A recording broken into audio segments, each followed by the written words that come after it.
আপনার কি মনে হচ্ছে যে আপনার সৌভাগ্য হঠাৎ করে দুর্ভাগ্যে পরিণত হয়েছে? ভালো সময় চলতে চলতে আচমকা খারাপ সময় শুরু হয়েছে।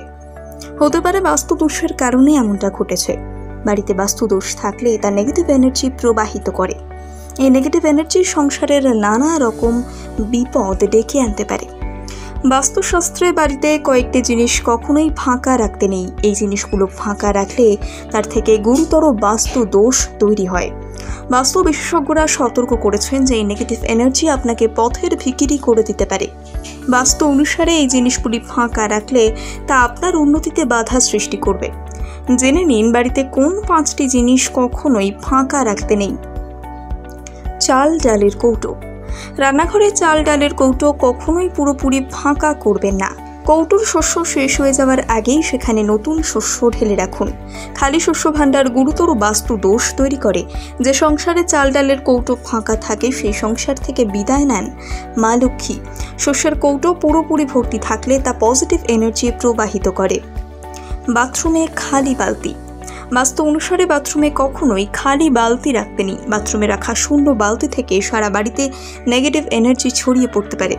আপনি ব্যবহার না করলেও বাথরুমের বালতি জলে ভর্তি করে রাখুন। বাথরুমে কখনোই কালো রঙের বালতি ব্যবহার করবেন না। ভাঙা বা ফেটে যাওয়া বালতিও ঘরে রাখবেন না।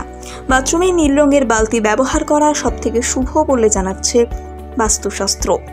ঠাকুর ঘরে বা ঠাকুরের আসনে যে পাত্রে জল রাখেন তা যেন কখনোই ফাঁকা না হয়ে যায়। এর ফলে অশুভ শক্তির সঞ্চার ঘটে।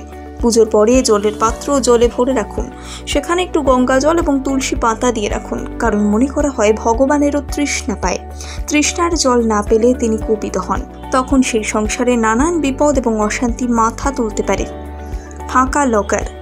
আলমারির লকার বা সিন্দুক কখনো পুরোপুরি ফাঁকা করবেন না। অল্প হলেও সেখানে টাকা রাখুন, কারণ বাস্তু অনুসারে ফাঁকা লকার সংসারে দারিদ্র্যের ইঙ্গিত দেয়। লকারে মা লক্ষ্মী বাস করেন বলে মনে করা হয়, তাই শূন্য লকার থাকার অর্থ সেই সংসার থেকে লক্ষ্মী বিদায় নিয়েছেন। লকার বা পার্স কোনো সময় পুরোপুরি ফাঁকা করবেন না। প্রবীণের অপমান। আমরা কি কথা বলছি এবং কিভাবে বলছি তা খুবই গুরুত্বপূর্ণ। যে সংসারে কথার মিষ্টতা শূন্য হয়ে যায় সেই সংসারে অশান্তি নেমে আসে। বিশেষ করে যে সংসারে প্রবীণের অপমান করা হয় সেই বাড়িতে নেগেটিভ এনার্জি চরম আকার নিতে পারে। তাই বাড়িতে সব সময় শান্তির পরিবেশ বজায় রাখুন। সবার সঙ্গে ভালো ব্যবহার করুন, তাহলেই পজিটিভ এনার্জি বজায় থাকবে।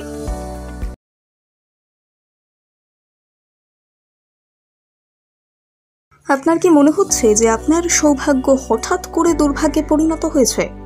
ভালো সময় চলতে চলতে আচমকা খারাপ সময় শুরু হয়েছে। হতে পারে বাস্তু দোষের কারণে এমনটা ঘটেছে। বাড়িতে বাস্তু দোষ থাকলে তা নেগেটিভ এনার্জি প্রবাহিত করে। হাত থেকে পড়ে আইফোনে স্ক্র্যাচ, জল পড়ে গেছে আইপ্যাডে, হ্যাং হয়ে যাচ্ছে মোবাইল, সফটওয়্যার থেকে হার্ডওয়্যার ইস্যু। যে কোনো মোবাইল, ল্যাপটপ, ম্যাকবুক, সিসিটিভি বা গেমিং কনসোলের সমস্যার নির্ভরযোগ্য সমাধান। A to Z solution, 216 Jodhpur colony. Phone 9836300033 অথবা 9748369628।